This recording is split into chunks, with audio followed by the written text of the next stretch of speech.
C'est sur ce joli cadre, les amis, que nous reprenons les vidéos.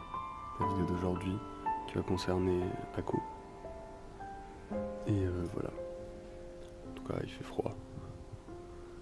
Et il fait bon. Le ciel est bleu. Bonjour les amis. Aujourd'hui, j'aimerais vous faire cette vidéo ici, dans la montagne, dans ces Alpes de Savoie. Et en fait, j'étais en train d'observer les skieurs en train de dévaler la pente. Et je voyais tout à l'heure un père avec son enfant. Et c'était totalement dans le cadre de notre vidéo d'aujourd'hui, à savoir le concept de l'apprentissage par la transmission. Aujourd'hui, comme prévu, comme promis, je vais vous parler de l'origine du nom de la chaîne, donc le mot Ako. Le mot Ako, en fait, il a une origine qui est de Nouvelle-Zélande, donc de la langue maori, et il signifie en fait deux choses. Il signifie apprendre et transmettre. Mais en réalité, il signifie un petit peu plus que ça. Le mot Ako signifie plutôt l'univers de l'apprentissage. C'est un petit peu le canal qui s'installe, qui a toutes ces composantes culturelles et affectives qui font que, eh bien, il va y avoir de la transmission et de l'apprentissage en même temps. C'est-à-dire que pour eux, apprendre et transmettre, eh bien, en fait, c'est la même activité.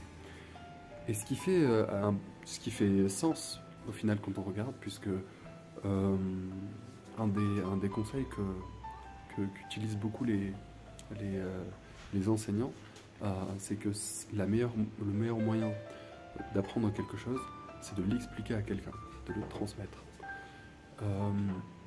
Ça fait un peu conseil tiré par les cheveux, mais c'est bien réel. C'est bien réel lorsqu'on s'efforce d'expliquer les choses à quelqu'un. Ce qui se passe, c'est que on prend une nouvelle posture, on prend une autre posture en fait, et on sort du schéma élève-professeur, maître et apprenti, mais on devient donc en fait les deux. On devient un petit peu les deux à la fois, parce que on explore en fait le champ de ce qu'on est en train d'expliquer, tout en essayant en fait de le transmettre. Après, je veux dire, c'est pas un conseil absolu, dans le sens où vous n'allez pas pouvoir apprendre et comprendre tout en essayant de l'expliquer. Et on peut aussi tomber dans l'autre extrême où on va vouloir s'essayer à expliquer tout ce qu'on ne comprend pas. Et certes, c'est bien de reconnaître qu'il y a des choses qu'on ne connaît pas. Et c'est d'ailleurs même le premier pas vers le savoir et la connaissance, de reconnaître que l'on ne sait pas. Mais globalement, il y a tout un tas de domaines dans lesquels ce conseil-là s'applique, et notamment dans les différentes alternatives éducatives qu'on peut voir, comme par exemple dans l'école Montessori ou dans la méthode Freinet, dans lesquelles en fait les élèves ne sont pas tributaires, ne sont pas dépendants du professeur pour acquérir de la connaissance et développer leurs compétences, mais au contraire, ils travaillent en fait en synergie. C'est-à-dire que les individus qui ont une certaine compétence vont pouvoir la transmettre à d'autres, qui eux-mêmes vont pouvoir transmettre une autre compétence à ces mêmes premiers individus-là qui leur expliquaient la chose. Et dans ce genre d'école-là, dans ce genre de classe, des classes d'ailleurs qui ne sont pas au nombre de plus de 12 ou 15 élèves, avec au moins deux accompagnants. Ils appellent d'ailleurs des accompagnants au nom des professeurs.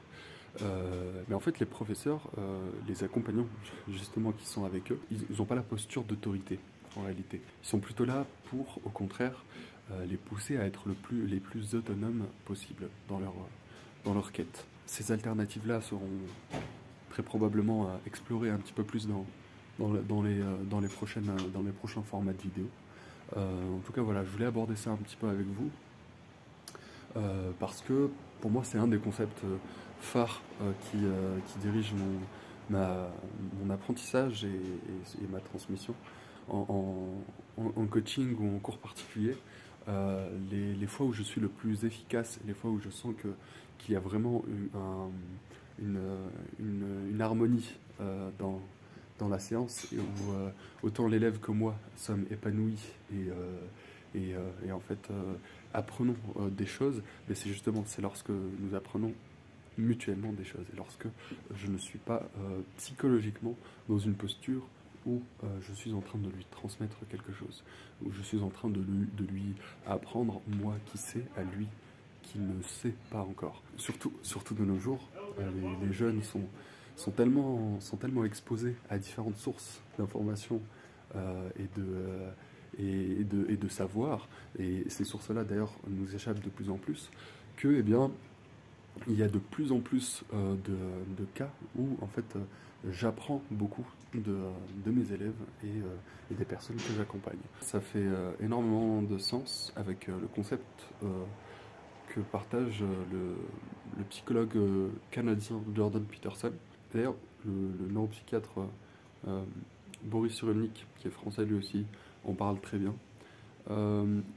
Ils disent que les conversations les plus enrichissantes sont celles où on prend conscience de ça, de ACO, de ce canal. Et en fait, lorsque une personne parle à son interlocuteur, eh bien en fait son interlocuteur est en train de réagir. Et donc là, moi, c'est pas trop le cas puisque j'ai une caméra devant moi. Mais s'il y avait quelqu'un qui était devant moi, bien lorsque je lui parle, lui réagit à ce que je lui dis. Il réagit avec son corps, avec ses yeux, et en acquiesçant ou pas, avec ses émotions. Et donc en fait, il converse avec moi, il participe à mon discours. Et c'est là où on va retrouver les speakers, les personnes qui vont faire les discours les plus pertinents et les plus impactants. Généralement, les personnes qui sont connues pour avoir beaucoup de charisme et qui sont connues pour, entre guillemets, bien parler, c'est généralement des personnes qui se concentrent sur leur public avant tout, avant même d'avoir la trame de ce qu'ils veulent dire. Alors forcément, ils maîtrisent le sujet dont ils parlent, mais ce qui fait réellement la différence, c'est qu'ils sont connectés avec leur interlocuteur. Voilà, pour moi, c'est un petit peu un exemple courant, quotidien, qu'on peut expérimenter. Voilà tout ce que je voulais vous partager aujourd'hui. C'est un petit peu l'esprit que je veux mettre en place sur cette chaîne. Et c'est la raison pour laquelle voilà, j'aimerais vraiment que vous partagiez vos ressentis, vos réflexions dans les commentaires sur ce que vous pensez de chaque concept et de chaque exemple que je vous propose. Voilà les amis, je vous dis à demain pour la prochaine vidéo et je vous souhaite une très bonne fin de journée. Ciao.